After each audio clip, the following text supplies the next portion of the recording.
मेरे भाई, मेरी तकरीर का पहला जुमला याद करना कि तुम जिंदगी भर जश्न गौसुल वरा करो, जिंदगी भर जश्न ईद मिलादुन नबी करो, जिंदगी भर जश्न गरीब नवाज करो, जिंदगी भर जश्न मखदूम जहांगीर अशरफ सिमनानी करो, जिंदगी भर जश्न मुनव्वर अली शाह इलाहाबादी करो।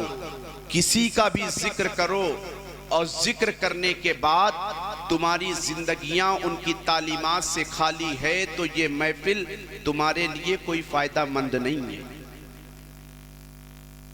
सिर्फ जिक्र में अपनी जिंदगी को मत गुजारो। हालात अब उलट होते चले जा रहे हैं, हालात अब हमारे मुखालिफ होते चले जा रहे हैं। अब अपनी जिंदगियों में तब्दीली पैदा करने की कोशिश करो। आपने मुझसे पेशतर तमाम तर मद्दाहान से नातो मनकबत के अशार समात कर लिए। अब मैं आप हजरात की बारगाह में थोड़ी देर के लिए हाजिर हुआ हूँ। दुआ करता हूँ कि अल्लाह ताला मुझे बोलने से ज़्यादा अमल की तौफीक अता फरमाए। कब्ल इसके कि पूरा मजमा एक मरतबा जी लगाकर दुरूद पाक पढ़े। अल्लाहुम्मा सल्ली अला सैयदिना व मौलाना मुहम्मदिन व बारिक वसल्लिम सलातम व सलामन अलैका या रसूल अल्लाह सल्लल्लाहु ताला अलैहि वसल्लम। दरूद शरीफ पढ़ाया जाए तो हमसे नहीं पढ़ा जाता। कितना पाकीज़ा अमल है। अल्लाह तबारक व ताला के एक बरगुज़ीदा वली जिनका नाम हज़रत सैयदना इमाम जज़ौली रहमतुल्लाह ताला अलैह, उन्होंने दरूद शरीफ की एक बहुत मोतबर मुस्तनद किताब लिखी है जिसका नाम दलाइलुल खैरात शरीफ है। उसमें बेशुमार दरूद शरीफ हैं और सारे दरूद शरीफ उलमा बयान फरमाते हैं मकबूले बारगाह हैं। अल्लाह तबारक व तआला के ऐसे बरगुज़ीदा वली इमाम जज़ौली रहमतुल्लाह ताला अलैह, जिनका अपने दौर में विलायत का डंका बजा करता था। एक दिन तबलीग करते करते किसी रास्ते से गुजर रहे थे। एक जंगल नजर आया। नमाज़े असर का वक्त हुआ। आपने पानी तलाश करना शुरू कर दिया। आज हमसे गौसे आजम का जिक्र खूब करा लो, नमाजों के लिए मत कहो। हमसे गौसे आजम का लंगर खूब करा लो, कुरान की तिलावत के लिए मत कहो। हमसे गौसे आजम का जिक्र खूब करा लो, तेरे पर दाढ़ी सजाने के लिए मत कहो। हमसे गौसे आजम का जिक्र खूब करा लो, गौसे आजम की तालीमात पर अमल के लिए मत कहो। आज हमसे गौसे आजम का जिक्र खूब करा लो, गौसे आजम की जिंदगी के कुछ गोशे अपनी जिंदगी में उतारने के लिए मत कहो। हमने अपनी जिंदगी को सिर्फ जिक्र ही तक महदूद करके रख दिया है। यही वजह है कि आज हमें अपनी जिंदगी को सिर्फ जिक्र तक महदूद करके रख दिया है। यही वजह है कि आज बुजुर्गों का हकीकी फैजान हमें नहीं मिल पा रहा है। इमाम जज़ौली रहमतुल्लाह ताला अलैह अल्लाह के बरगुज़ीदा बंदे, तबलीग के रास्ते में निकले हैं। रास्ते में नमाज़े असर का वक्त आया है। नमाज़े असर का वक्त आया, आपने पानी तलाश करना शुरू किया। दूर दूर तक पानी नजर नहीं आया। आपको कुछ दूर निगाह दौड़ाई है तो एक कुआं दूर से नजर आया। आप उस कुएं के करीब गए, डोल और रस्सी को तलाशना शुरू किया। कुआं तो नजर आ रहा है मगर पानी निकालने के लिए डोल और रस्सी नजर ना आई। तो इमाम जज़ौली ने देखा उसी कुएं के ऊपर एक मकान बना हुआ है। कुएं के बगल में एक मकान बना हुआ है। मकान की छत पर 6 साला बच्ची खड़ी हुई तमाम तर मनाजिर को देख रही है, तमाम तर मंजर को देख रही है, अपनी निगाहों से मुशाहिदा कर रही है कि कौन क्या कर रहा है। इमाम जज़ौली से वो बच्ची ने पूछा, हुजूर आप कुएं के करीब खड़े होकर किस चीज को तलाश रहे हैं? इमाम जज़ौली फरमाते, बेटी नमाज़े अस्र का वक्त हो गया है, हम कुएं के करीब खड़े होकर के बाल्टी और डोल को तलाश रहे हैं, डोल और रस्सी को तलाश रहे हैं। मगर मैं देखता हूं कि नमाज असर का वक्त है, मुझे वुजू करना है, कुआं तो नजर आ रहा है, डोल रस्सी नजर नहीं आ रही है। वो बच्ची कहती है हुजूर आपका नाम क्या है? इमाम जज़ौली फरमाते हैं बेटी मेरा नाम इमाम मोहम्मद जज़ौली है। कहा आप ही इमाम मोहम्मद जज़ौली हैं? आपकी तो विलायत का डंका जमाने में बजा करता है, लोग अपनी फरियाद को लेकर आपकी बारगाह में दुआ के लिए हाजिर होते हैं, लोग अपनी बीमारियों को लेकर आपकी बारगाह में दुआ कराने के लिए जाते हैं, मगर मैं देख रही हूँ कि आप कुएं से पानी को ऊपर बगैर डोल और रस्सी के नहीं बुला पा रहे हैं। इमाम जज़ौली ने उस बच्ची की बात को सुना है। बात को सुनने के बाद बहुत ज्यादा आप हैरानी में गुम होकर कहते हैं बेटी कुएं से पानी निकालने के लिए डोल और रस्सी की जरूरत पड़ा करती है, मगर तू देख रही है कि यहाँ ना डोल नजर आ रहा है ना रस्सी ना नजर आ रही है। तो वो बच्ची कुएं के करीब जाती है। उस कुएं के करीब जाने के बाद उस बच्ची ने कुएं में अपना थूक डाला है। जैसे ही कुएं में थूक का डालना था कि कुएं का पानी उछल उछल कर ऊपर आता नजर आ रहा। जिंदाबाद, नारे तकबीर, नारे रिसालत, जश्ने गौसे आजम कॉन्फ्रेंस, नारे तकबीर, नारे रिसालत। उस बच्ची ने थूक कुएं में डाला है, अपना थूक, जिसकी उम्र 6 साल है। इमाम जज़ौली को बड़ा ताज्जुब हुआ कि बच्ची ने न डोल का इस्तेमाल किया न रस्सी का इस्तेमाल किया, सिर्फ अपने मुंह से थूक निकाला, उस कुएं में डाल दिया।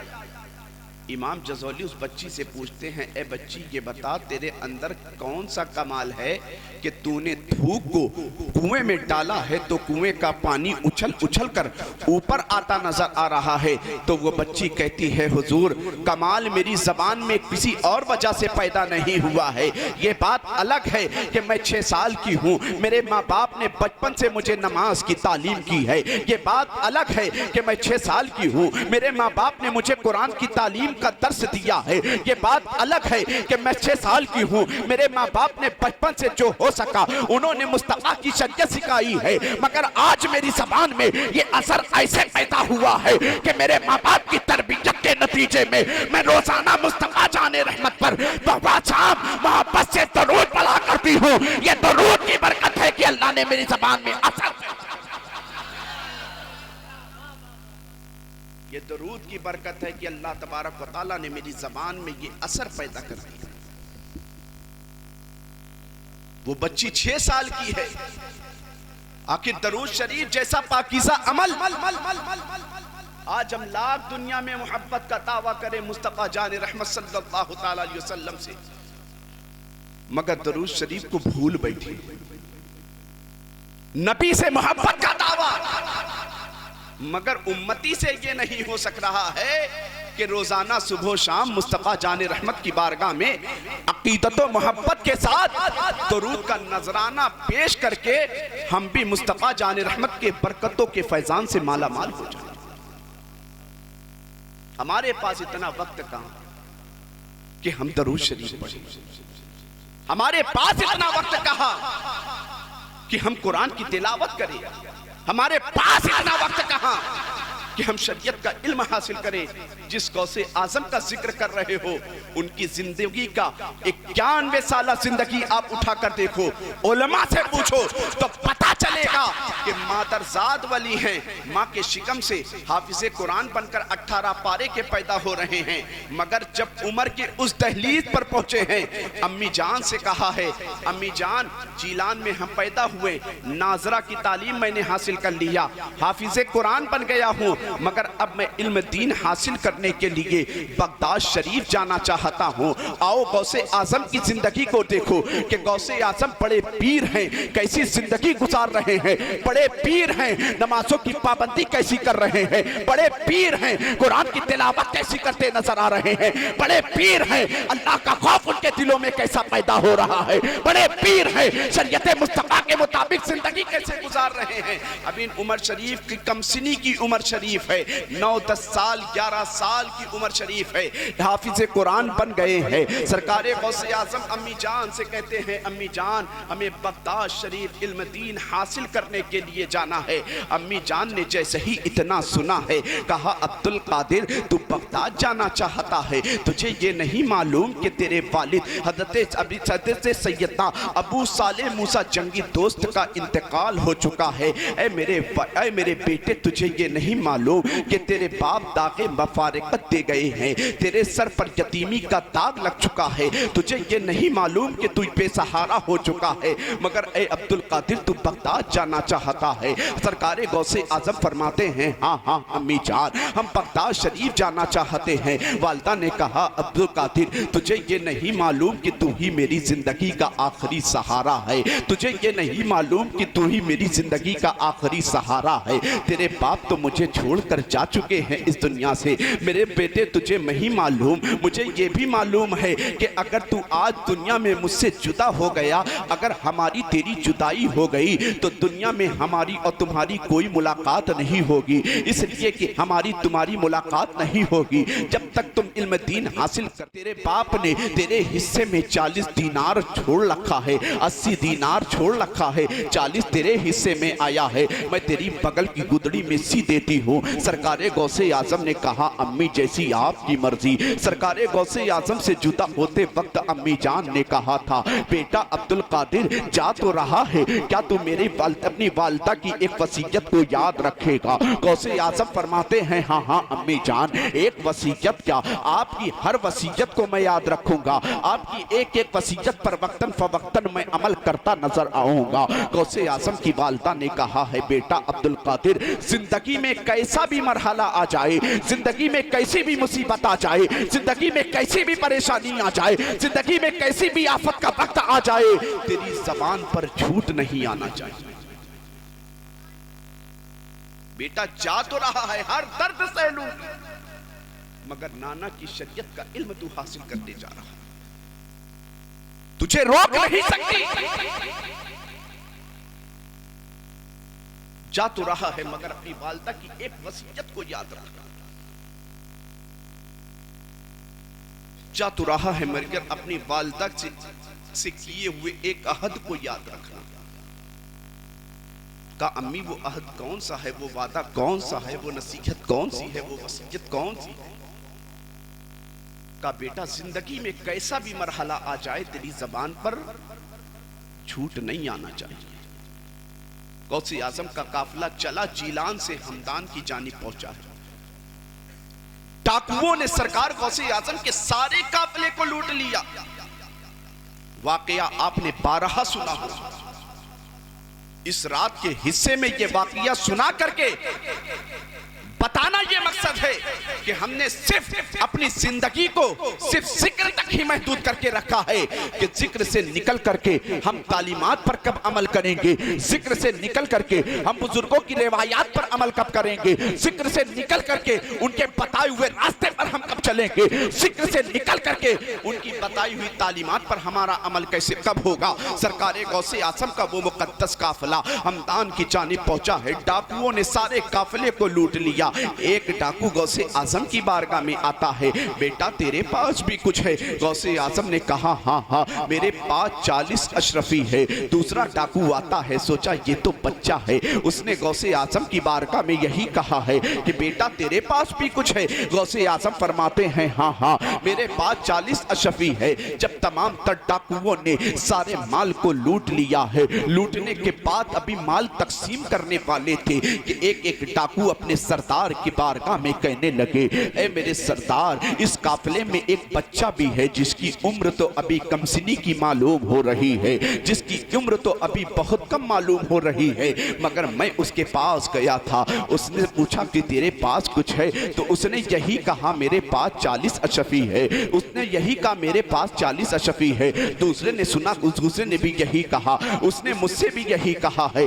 डाकुओं के सरदार ने जब गौसे आजम के करीब आकर पूछा, बेटा ये बताओ कि तेरे पास क्या है? तो गौसे आजम फरमाते हैं, हाँ हाँ मेरे पास 40 अशफी है जो मेरी माँ ने बगल की गुदड़ी में सी दी है। जब डाकुओं के सरदार ने हुक्म दिया है कि इसकी गुदड़ी को खोला जाए, जैसे ही गुदड़ी को खोला जाता है 40 अशफी उसमें मौजूद नजर आती है। डाकुओं के सरदार ने देखा है, कमसिनी की उम्र गौसे आजम की देखकर पूछता है, ऐ बेटा ये बता कि तूने अपने माल को बचाया क्यों नहीं? जबकि लोग चोर से अपने माल को बचाया करते हैं, गुंडों से अपने माल को बचाया करते हैं, मवालियों से अपने माल को बचाया करते हैं, डाकुओं से अपने माल को बचाया करते हैं। तो गौसे आजम फरमाते हैं, माल तो चाहता बचा लेता, मगर मैंने माँ से वादा किया था, माँ ने जाते वक्त एक वसीयत की थी, अब कादिर जिंदगी में मरहला कैसा भी आ जाए तेरी जबान पर झूठ नहीं आना चाहिए। अब्दुल कादिर जिंदगी में कैसा भी मरहला आ जाए तेरी जबान पर झूठ नहीं आना। डाकुओं के सरदार ने देखा, हैरतो इस्तिजाब की अता गहराई में डूब कर कहने लगा, ए बेटा अब्दुल कादिर, तूने अपने माँ से किए हुए वादे को इस तरह पक्का निभाया है, अपने माँ से किए हुए अहद को नहीं तोड़ रहा है। और एक हम है कि अपने रब से किए हुए वादे को तोड़ते नजर आ रहे हैं। एक तू है कि मां ने कहा था कि जिंदगी में मरहला कैसा भी आ जाए तेरी जबान पर झूठ नहीं आना चाहिए। मां से वादा किया तो पूरा किया। एक हम है कि आलमे अरवाह में रब से वादा करके आए थे, जब रब ने तमाम तर इंसानों की रूहों को जमा किया था और पूछा था मेरे बंदों मैं कौन हूं, सबने कहा था मौला तू मेरा रब है। अल्लाह ने कहा था दुनिया में भेज रहा हूं, क्या करोगे? वादा किया था अल्लाह तेरी इबादत करूंगा, अल्लाह तेरी फर्मा बरदारी में जिंदगी गुजारूंगा, अल्लाह तेरे बताए हुए अहकामात पर अमल करूंगा, अल्लाह तेरे भेजे हुए नबी पर ईमान लाऊंगा, अल्लाह तेरी भेजी हुई किताबों पर ईमान लाऊंगा। आलमे अरवा में हमने रब से वादा क्या किया था, कर क्या रहे? सिर्फ गौसे आजम की जिंदगी को तक, गौसे आजम के जिक्र तक अपनी जिंदगी को महदूद रखने वालों, कान खोल कर सुन लो, अब वक्त बहुत मुश्किल आने वाला है। यही नहीं कि वक्त मुश्किल आने वाला है, बल्कि वक्त मुश्किल तुम पर आ चुका। अब कब अपने आप को बेदार करोगे? तुम तो यहां महफिलों में आकर महफिलों को तमाशा बनाकर रखते हो, महफिलों में आकर महफिलों में सिर्फ मजे लेने के लिए आया करते हो, महफिलों में आकर के सिर्फ पढ़ने वालों के अंदाज और तेवर को देखने के लिए आया करते हो। मगर फिलिस्तीन के उन छोटे छोटे मुसलमान जाबाज सिपाहियों से पूछो, आज तुम्हारे यहां मस्जिदे वीरान है, तुम उसे आबाद करने की कोशिश नहीं कर रहे हो। वो मस्जिदे अक्सा में नमाज अदा करने के लिए अपने खानदान तक को कुर्बान करने को तैयार है। मां बहनें हैं तो अपने बच्चों की शहादत दे रही हैं, बाप है तो अपने कुंभलाते हुए चेहरे को अपने हाथ में शहादत का तूला बनते हुए देख रहा है। आज तुमसे पंच वक्ता नमाज नहीं पढ़ी जाती है, मगर दावा यह है कि हम नबी के पक्के और सच्चे आशिक हैं। गौसे आज़म की जिंदगी उठाकर देखो तो पता चलेगा कि गौसे आज़म रज़ी अल्लाह तआला अन्हु ने कैसी जिंदगी गुजारी। और एक मोमिन का शेवा भी यही है कि मुस्तफा जाने रहमत से मोहब्बत, और फिर भी हम झूठ बोलते चले जाएं। जबकि नबी से पूछा गया था एक मौके पर, या रसूल अल्लाह मोमिन में ये खसलत हो सकती है? आका ने फरमाया हाँ। या रसूल अल्लाह ये खसलत? हाँ। मुस्तफा से पूछा या रसूल अल्लाह मोमिन कभी झूठा हो सकता है? नबी ने फरमाया मोमिन हरगिज हरगिज झूठा नहीं हो सकता। जिस नबी के मानने वाले हो उस नबी ने तो दुनिया में तशरीफ लाकर दुनिया से हर बुराई का खात्मा किया। आज उस नबी का चाहने वाली की जिंदगी उठाकर देखो तो पता चलेगा कि आज कोई ऐसा गुनाह नहीं, गुनाहों की कोई ऐसी महफिल नहीं जो हम मुसलमानों से आबाद ना हो। बदनिगाही जैसी बुरी आदत हम मुसलमानों में पाई जा रही है। शराब जैसी बुरी आदत हम मुसलमानों में पाई जा रही है। जिना के अड्डे आज हमारे नौजवान आबाद करते नजर आ रहे हैं। बेपर्दगी का मुजाहिरा, मॉडर्न कल्चर, मॉडर्न तालीम का नशा सवार करके हमारी बेटियां बेपर्दगी का मुजाहिरा करती नजर आ रही हैं। फिलिस्तीन की उन मां बहनों को खुद सोचो, उन मां बहनों के हाल को कभी तुमने करीब से देखने की कोशिश की जो अपने बच्चों को हाथ से दूल्हा बना बनाकर मस्जिद अक्सा की हिफाजत के लिए भेजती नजर आ रही है। अब बदल लो अपने हालात को मुसलमानों। यकीनन गौसे आजम का जिक्र कर रहे हैं, बड़ी बात है, मगर बुजुर्गों के जिक्र के साथ साथ कभी बुजुर्गों की तालीमात पर भी अमल किया करो कि आज हमारे यहां नालियों में इतने पानी नहीं बह रहे हैं जितना फिलिस्तीन के मुसलमानों के खून को बहाया जा रहा है। किसकी खातिर? मस्जिद अक्सा की हिफाजत की खातिर, दीन की खातिर, शरीयत की खातिर। वो 6 साल का बच्चा है, वो भी अपनी शहादत का नजराना पेश कर रहा है। वो जवान है, वो भी अपनी शहादत का नजराना खुदा की बारगाह में पेश करता नजर आ रहा है। वो बाप है, वो भी अपनी शहादत का नजराना पेश करता नजर आ रहा है। वो माएँ हैं अपने बच्चों को दूल्हा बना बनाकर, वो माएँ हैं अपने, वो बहनें हैं अपने भाइयों को दूल्हा बना बनाकर, वो बीवियां हैं अपने शौहरों को दूल्हा बना बनाकर मस्जिद अक्सा की हिफाजत के लिए भेज रही हैं। और आज हम अपने हालात का जायजा लें। गौसे आदम रज़ी अल्लाह तआला अन्हु की शान बड़ी बुलंदो बाला है। 91 साल जिंदगी उठाकर देखो तो पता चलेगा कि गौसे आदम रज़ी अल्लाह तआला अन्हु ने अपनी जिंदगी का अक्सर और बेशतर हिस्सा कैसे गुजारा। तालीम हासिल करने के बाद सरकार गौसे आदम रज़ी अल्लाह तआला अन्हु की जब तालीम मुकम्मल हुई, बगदाद शरीफ में सेम वैसा ही माहौल था जैसा मुस्तफ़ा जान रहमत सल्लल्लाहु अलैहि वसल्लम की तशरीफ आबूरी से कब्ल मक्का का हाल था। शराब एकदम आम, गुनाहों की महफिल एकदम आम, गुनाह करना कोई बुरी आदत न समझी जाती थी। इतना खराब माहौल कि औरतें आधा आधा कपड़ा पहनकर बगदाद की गलियों में घूमा करती थी। गौसे आदम रज़ी अल्लाह तआला ने इल्म हासिल किया है, बगदाद में आए, देखा कि बगदाद में गौसे आदम का रहना मुश्किल है। ऐसे माहौल में फरमाते मैं नहीं रह सकता।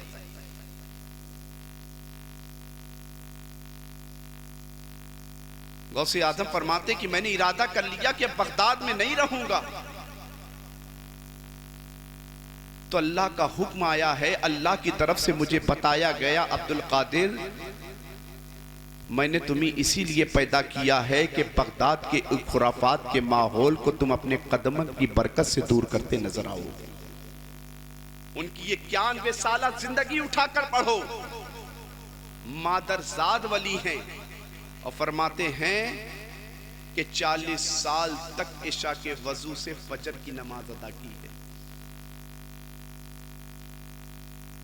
बहुत मुबारकबाद के लायक है आपकी महल्ले, आपके शहर के ये तमाम तर उलमाए कराम, वो हुफ़ाज़े कराम जिनकी बैठने की जगह तो हमारे पलकों के ऊपर थी मगर वो कुर्सियों पर नीचे बैठे हुए हैं। अपनी कौम के बच्चों के मुस्तकबिल को संवारने के लिए एक साथ एक जमाअत होकर इस तरह का प्रोग्राम मुनअक्किद किया करते हैं। किस फिक्र में कि हमारे बच्चों का मुस्तकबिल संवर जाए, हमारे बच्चे दीन के हाफिज बन जाएं, हमारे बच्चे शरीयत मुस्तफा के जानने वाले बन जाएं। मगर आज हम उसी तरह बेहरा रबी में अपनी जिंदगी को गुजार रहे हैं। मेरे दोस्तों, गौसे आजम रज़ी अल्लाह ताला अन्हु के मानने वाले हो, यकीनन गौसे आजम रज़ी अल्लाह ताला अन्हु की शान आपने बहुत सुनी होगी कि पाँव की ठोकर से मुर्दे जिंदा किए हैं। यकीनन गौसे आजम ने पाँव की ठोकर से मुर्दे जिंदा किए हैं। यकीनन गौसे आजम ने बे औलाद को औलाद अता फरमाई है। मगर गौसे आजम की जिंदगी का ये जुज़ भी तो देखने की कोशिश करो कि गौसे आजम ने 40 साल तक इशा के वजू से फजर की नमाज अदा की है। आज गौसे आजम का चाहने वाला है कि गौसे आजम की अकीदत का नारा भी खूब लगाया करता है। गौसे आजम के नाम पर मचल मचल कर बोलना भी खूब जानता है। गौसे आजम से मोहब्बत का दावा भी खूब किया करता है। मगर जिंदगी उठा कर देखो तो नमाजों से खाली होती नजर आ रही है। जिंदगी उठा कर देखो तो कुरान की तिलावत से खाली होती नजर आ रही है। जिंदगी उठा कर देखो तो पता चलेगा कि शरीयत मुस्तफा का जर्रा बराबर इल्म तक हमें नहीं है। गौसे आजम तो वलियों के सरदार हैं, जिनकी विलादत बासआदत अभी नहीं हुई है।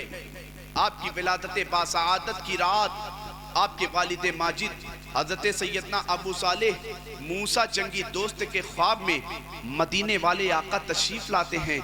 कहते हैं, ए अबू सालेह तुझे मुबारक हो, तेरी ज़ुर्रियत से वो बेटा दुनिया में तशरीफ लाने वाला है। अल्लाह तबारक व तआला ने जो मकाम मुझे नबियों में अता फरमाया है, तेरे पैदा होने वाले बेटे अब्दुल कादिर को अल्लाह वो मकाम वलियों में अता फरमाएगा। अगर मैं नबियों का इमाम बनाकर दुनिया में अल्लाह ने मुझे भेजा है, तो तेरे बेटे अब्दुल कादिर को अल्लाह वलियों का इमाम बनाकर दुनिया में भेजेगा। जब इस मकाम पर हम सुन्नियों के इमाम आला हसन पहुंचते हैं तो पुकार कर कहते हैं, वाह क्या मर्तबा ए गौस है बाला तेरा, ऊंचे ऊंचों के सरों से है कदम आला तेरा, सर भला क्या कोई जाने के है कैसा तेरा, औलिया मलते हैं आंखें वो है तलवार। जिंदाबाद जिंदाबाद यार। नारे तकबीर, नारे रिसालत, जश्न मिलादुन नबी, जश्न गौसे आजम, उलमाए अहले सुन्नत। मेरे भाई, गौसे आजम की शान बड़ी बुलंदो वाला है। उनकी 91 साल जिंदगी उठा कर देखो, रियाजत मुजाहिदे वाली जिंदगी उठा कर देखो।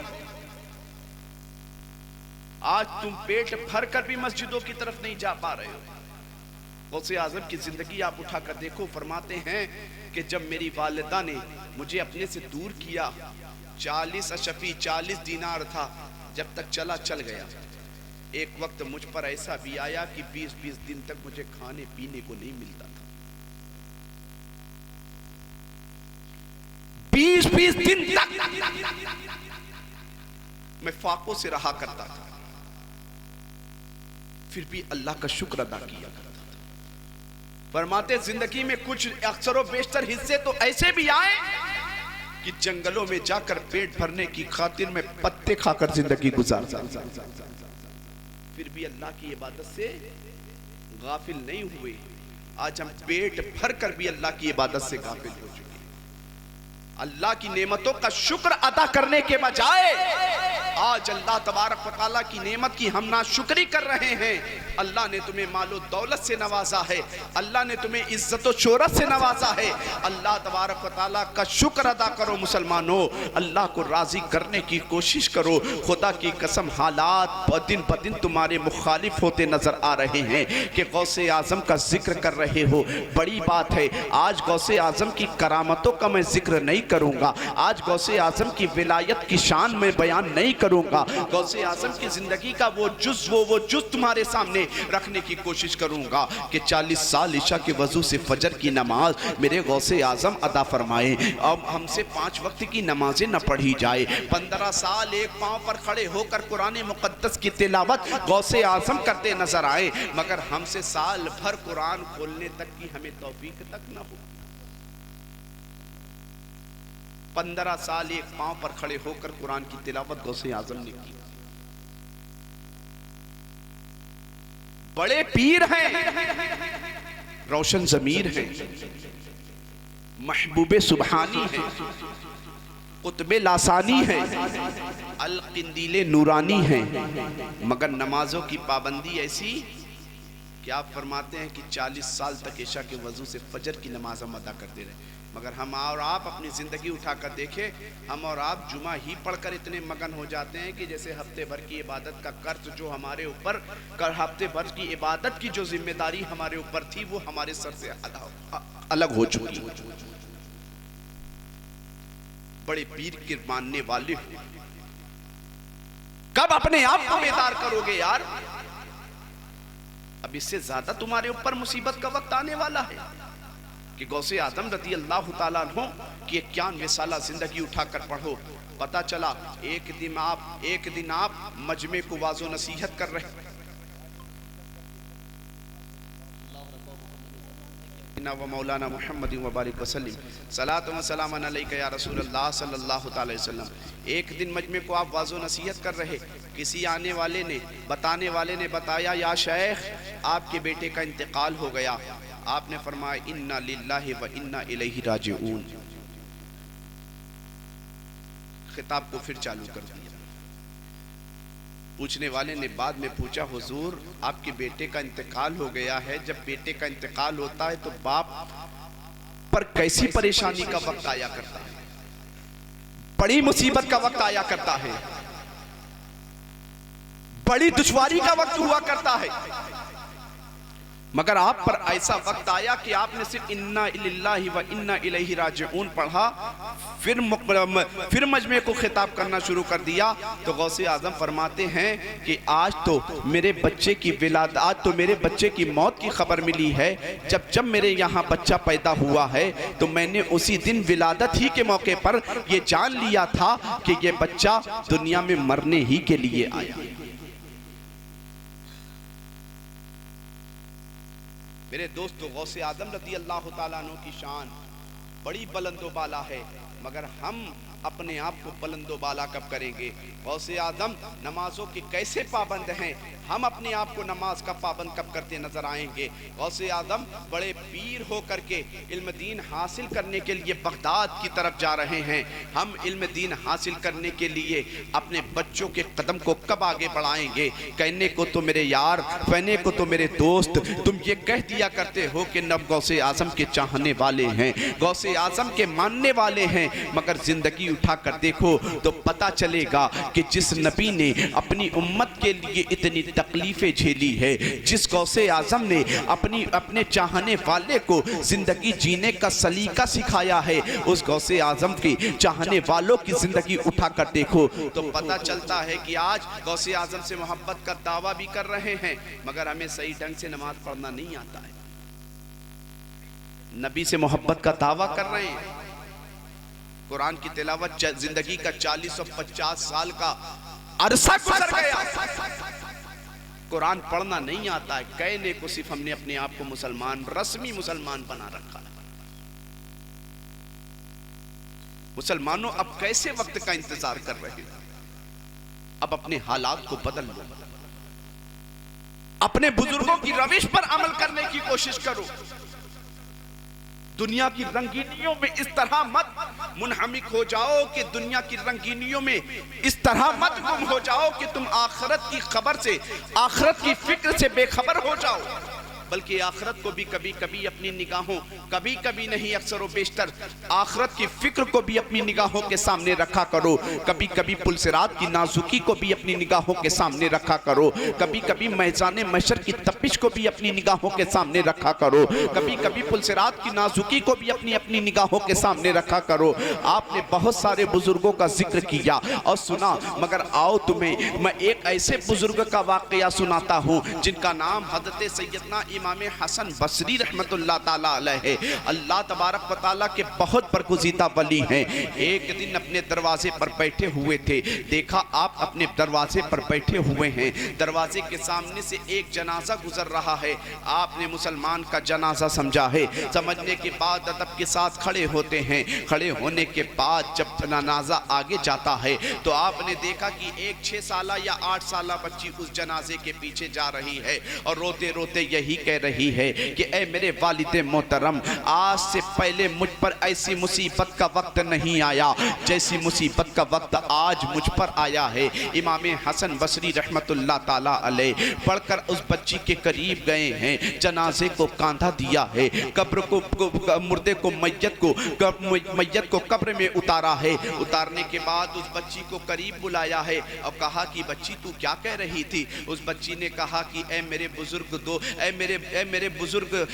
बुजुर्ग शख्स, तू मुझसे ये पूछ रहे हो कि तुम क्या कह रही हो। तो उस बच्ची ने कहा हुजूर मैंने ये कहा है कि ए मेरे वालिद मोहतरम, जो मुसीबत का वक्त आज हम पर आया है इससे पहले ऐसी मुसीबत का वक्त मुझ पर नहीं आया था। इमाम हसन बसरी ने उस बच्ची को करीब बुलाया है। करीब बुलाने के बाद कहा बेटी तुझे ये नहीं कहना चाहिए कि तुझ पर मुसीबत का वक्त आया है, बल्कि तेरा बाप मरकर दुनिया से चला गया। अब तेरे बाप पर बहुत मुसीबत का वक्त आया है कि तेरे बाप को अब जिंदगी के अपने हर एक किए का जवाब अल्लाह की बारगाह में देना पड़ेगा। अल्लाह ने तेरे बाप को वक्त जैसी अजीम नेमत अता फरमाई थी तो अल्लाह इन वक्तों के बारे में पूछेगा। अल्लाह ने तेरे बाप को अगर दौलत अता फरमाई थी तो अल्लाह दौलत के बारे में तेरे बाप से पूछेगा। बेटी तेरे बाप पर मुसीबत का वक्त नहीं आया है, तुझ पर मुसीबत का वक्त नहीं आया है, बल्कि तेरे बाप पर मुसीबत का वक्त आया है। ऐ मुसलमानों, तुम दुनिया की रंगीन में गुम हो करके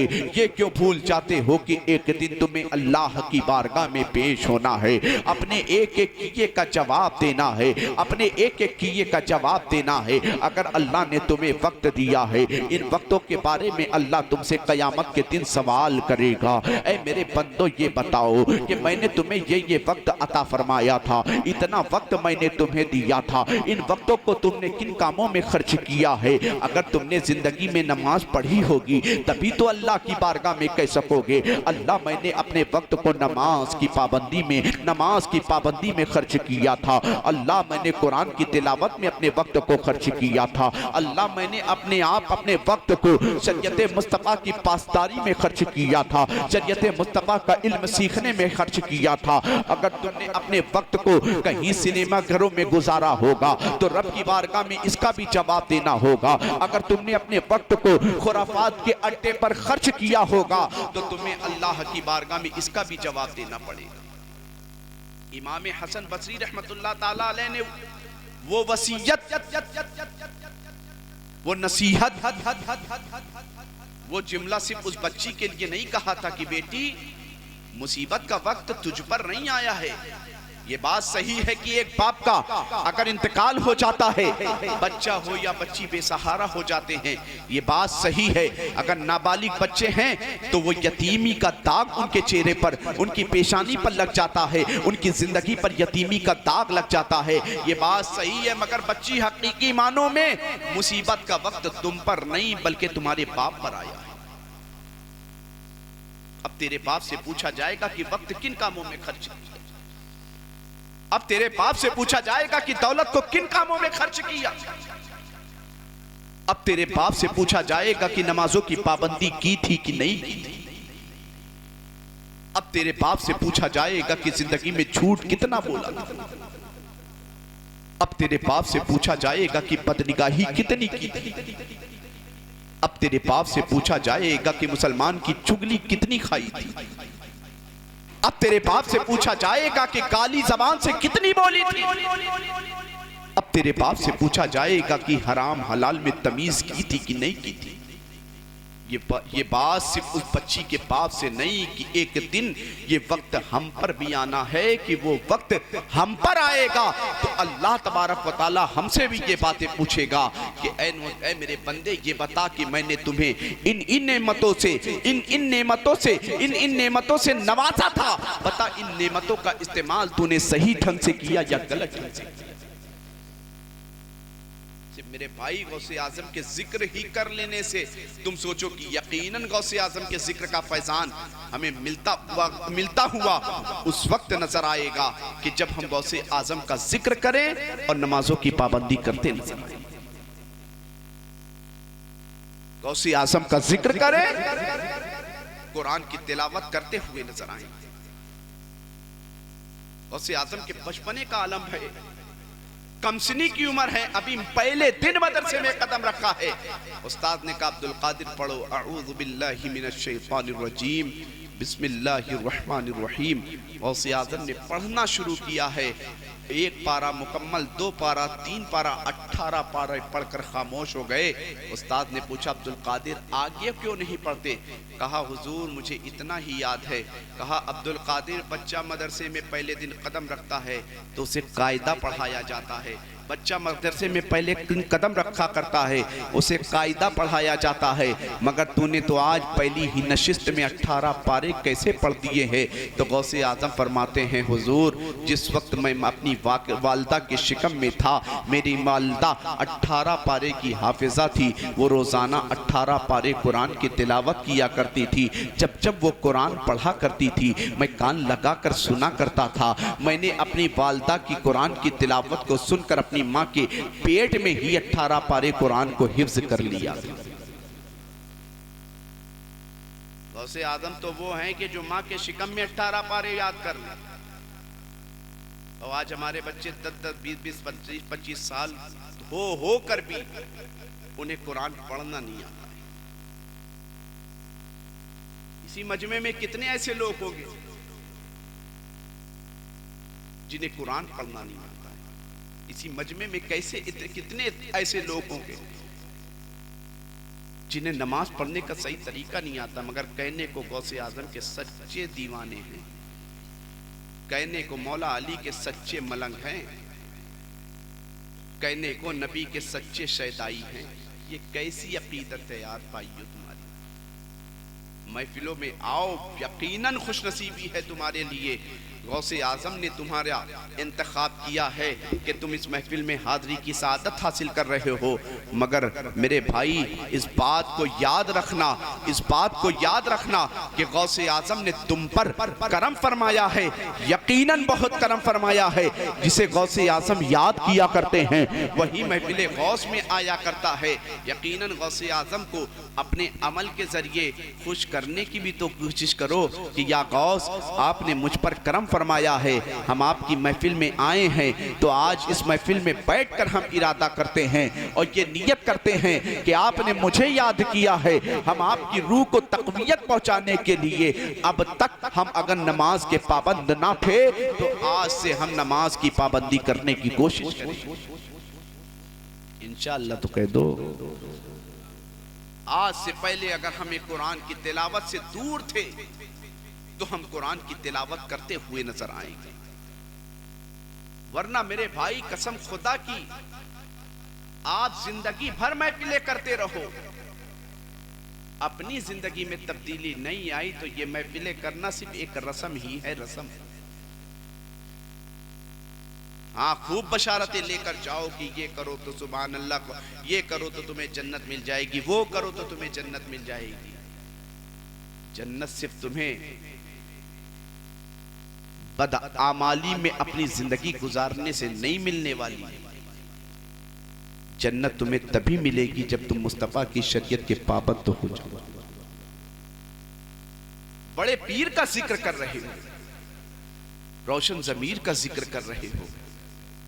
यकीनन गौसे आजम रज़ी अल्लाह तआला अन्हु की शान बड़ी बुलंदो बाला है। 91 साल जिंदगी उठाकर देखो, 91 साल जिंदगी आप कभी पत्ते खाकर जिंदगी गुजार रहे हैं, कभी पत्ते खाकर जिंदगी गुजार रहे हैं, कभी भूखे रहकर जिंदगी गुजार रहे हैं, मगर हर लम्हा अल्लाह को राजी करने की कोशिश कर रहे हैं। मगर एक हम है कि सिर्फ अपनी जिंदगी का लम्हा लम्हा उठाकर देखें तो पता चलेगा कि हम 24 घंटे में कोई ऐसा काम नहीं कर रहे हैं जिससे हमारा रब राजी हो जाए। सिर्फ हमने लम्हा लम्हा जिंदगी का सिर्फ अल्लाह की नाफरमानी में गुजारा है। मुसलमानों, अपने हालात को बदल लो यार। क्या आज से 2, 3 साल, 4 साल पहले की तबाही तुम्हारे लिए काफी ना थी? कोरोना आया, कैसे हालात थे हम पर। एक महल्ले में अगर एक मस्जिद थी तो एक महल्ले की मस्जिदों से 15-15 जनाजे एक वक्त में निकला करते थे। तब हम अपने आप को इतना एक्टिव कर लिए थे अल्लाह की इबादत के लिए, इतना हमने बेदार कर लिया था कि अगर मस्जिद में इमाम साहब ने गवर्नमेंट की तरफ से 5 लोगों की परमिशन थी, इमाम ने 6 आदमी को घुसोड़ लिया, अगर मस्जिद में एंट्री दे दी तो हम उससे लड़ने को तैयार हो जाते।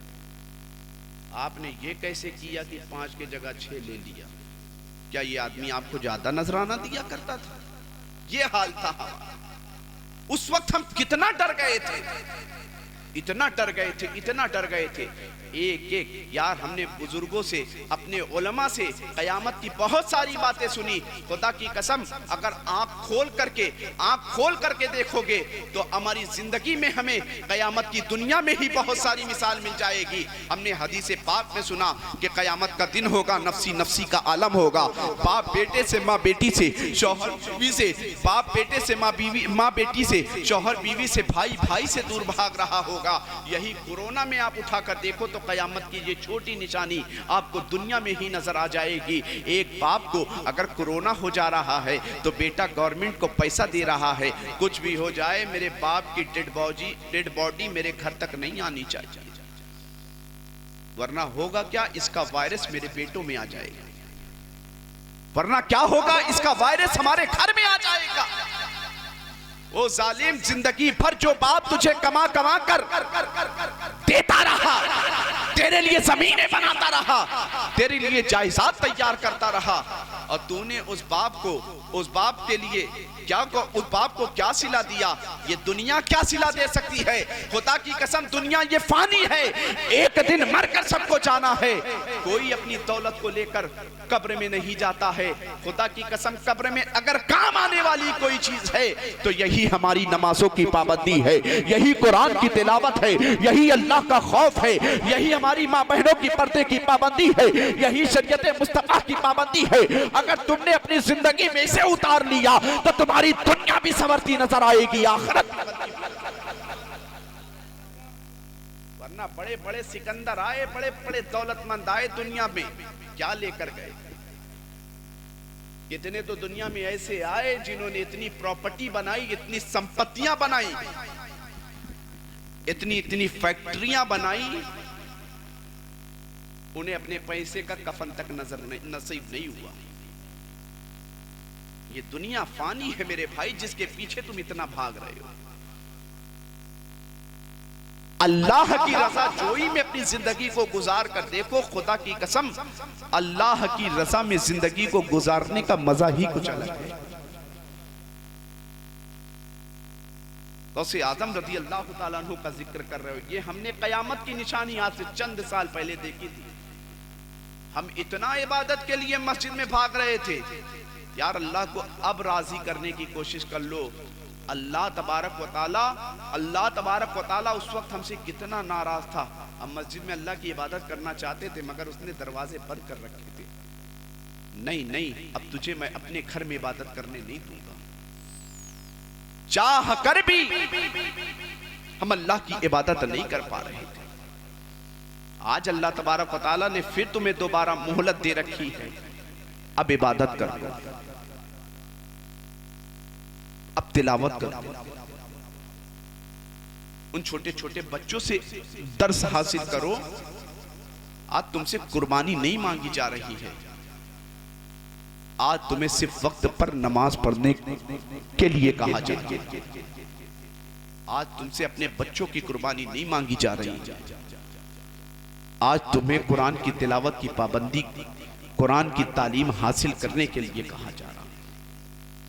यकीनन गौसे आज़म रज़ी अल्लाह तआला अन्हु की शान बड़ी बुलंदो बाला है। आज उस शान की तरफ मैं नहीं जाता। अपने अपने गिरेबान में झांक कर हर मुसलमान देखे कि अल्लाह तबारक व तआला ने हमें दुनिया में पैदा क्यों किया था, हम दुनिया में आने के बाद कर क्या रहे। तो मेरे दोस्तों, अपनी जिंदगी में बदलाव लाने की कोशिश करो। ये उलमाए अहले सुन्नत, ये हुफ़ाज़े किराम, मैं बहुत मुबारकबाद पेश करता हूँ जिन्होंने अपने दिल में इतना मुखलिसाना दर्द लेकर के आपके यहाँ इतनी बेहतरीन महफिल कायम की। कि हमारी कौम का बच्चा शरीयत के करीब हो जाए, दीन के करीब हो जाए, नमाजों के करीब हो जाए, कुरान की तिलावत के करीब हो जाए। वो जान ले कि वजू करने का तरीका क्या है, नमाज पढ़ने का तरीका क्या है, उलमा की सोबत में बैठने से क्या मिला करता है।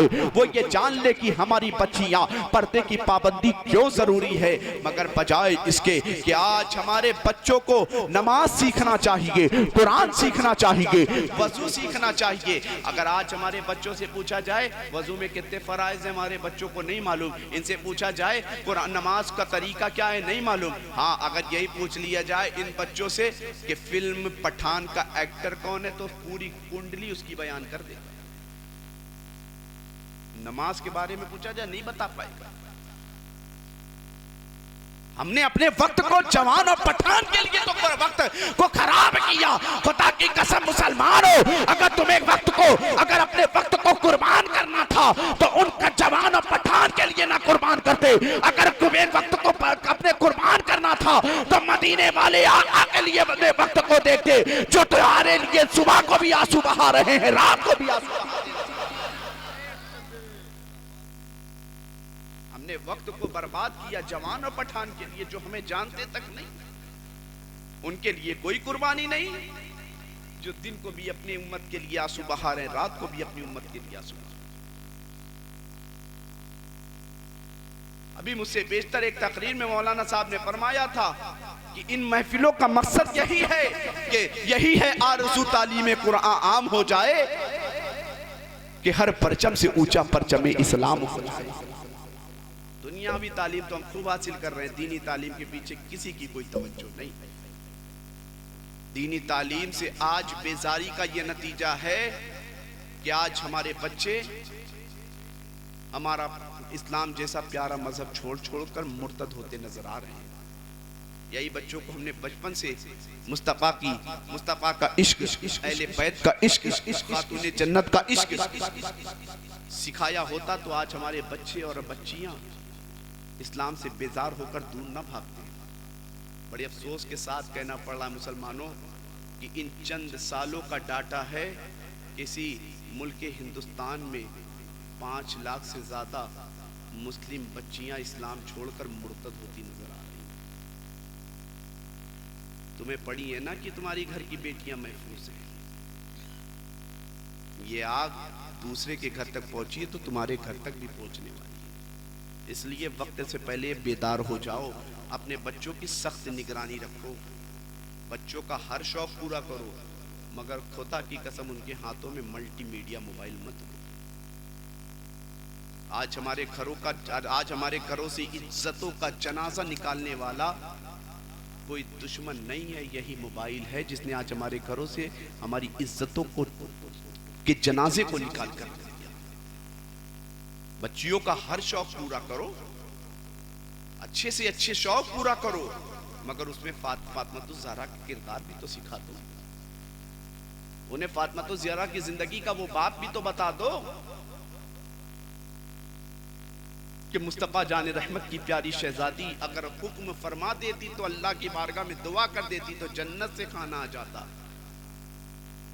मगर बाप के साथ ऐसी जिंदगी गुजार रही है, बाप ने पेट पे पत्थर बांधा है तो खातून जन्नत ने भी पेट पे पत्थर बांधा है।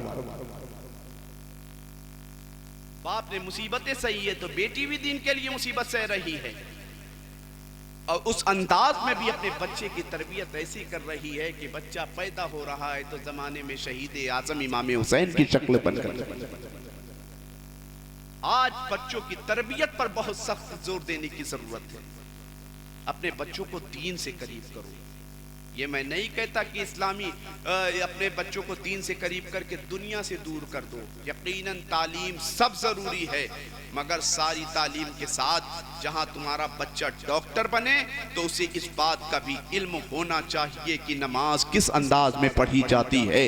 तुम्हारा बच्चा इंजीनियर बने तो उसे ये पता होना चाहिए कि जिस बाप ने लाखों पैसा खर्च करके तुम्हें इंजीनियर बना दिया है, तुम्हें डॉक्टर बना दिया है, तुम्हें वकील बना दिया है, 60 लाख 50 लाख करोड़ों खर्च करके वकील बना दिया, इंजीनियर बना दिया, उस बच्चे को यह भी मालूम होना चाहिए कि बाप मर जाए तो उसकी नमाज जनाजा कैसे पढ़ी।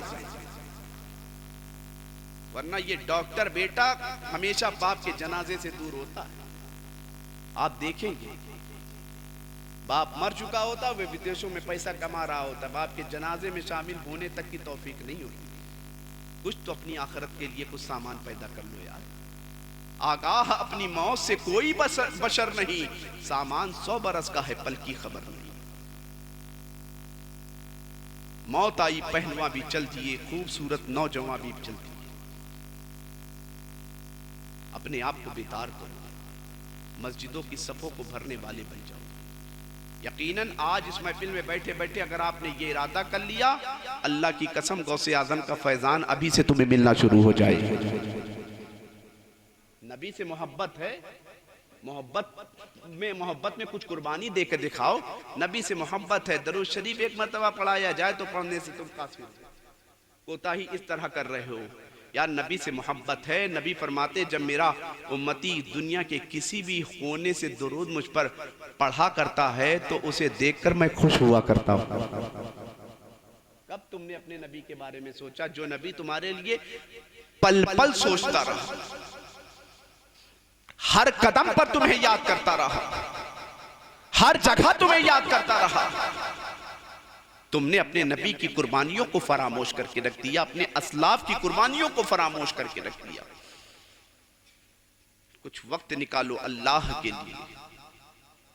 कुछ वक्त क्या, हमारा सारा वक्त अल्लाह के लिए होना चाहिए। हमारा सारा वक्त मोहम्मदुर रसूलुल्लाह के लिए होना चाहिए। हमारा सारा वक्त अपने बुजुर्गों के लिए होना चाहिए। आला हज़रत अज़ीमुल बरकत इमाम अहले सुन्नत शाह इमाम अहमद रज़ा खान अलैहि रहमत व रिज़वान इरशाद फरमाते हैं, इस सरकार आला हज़रत बारगाह गौसियत माब में अर्ज़ करते हैं, वाह क्या मर्तबा ए गौस है बाला तेरा, ऊंचे ऊंचों के सरों से है कदम आला तेरा, सर भला क्या कोई जाने के है कैसा तेरा, औलिया मलते हैं आंखें वो है तलवा तेरा, क्या दबे जिस पे हिमायत का हो पंजा तेरा, शेर को खतरे में लाता नहीं कुत्ता तेरा, तेरी सरकार में लाता है रजा उसको शफी जो मेरा गौस है और लाडला। जोर से बोलो लाडला बेटा, लाडला बेटा, लाडला बेटा तेरा, तेरी सरकार में लाता है रजा उसको शफी जो मेरा गौस है और लाडला बेटा तेरा।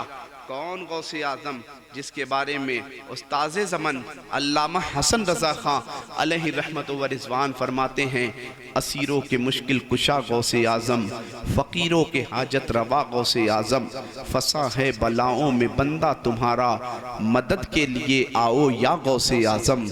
कहा मदद के लिए आओ या गौसे आज़म, निकाला था पहले तो डूबे हुओं को और अब डूबतों को बचा गौसे आज़म। कहे किससे जाकर हसन अपने दिल की, सुने कौन तेरे सिवा गौसे आज़म। गौसे आज़म से सबको मोहब्बत है, यकीनन होनी भी चाहिए, मगर मोहब्बत से ज़्यादा उनकी तालीमात पर अमल होना चाहिए। होना चाहिए कि नहीं मेरे भाई? कौन कौन लोग ऐसे हैं जो नमाज की पाबंद 5 वक्त नमाज पढ़ा करते हैं? हाथ उठाइए। सुभान अल्लाह। सिर्फ इतने बड़े मजमे में 1 2 3 4 5 6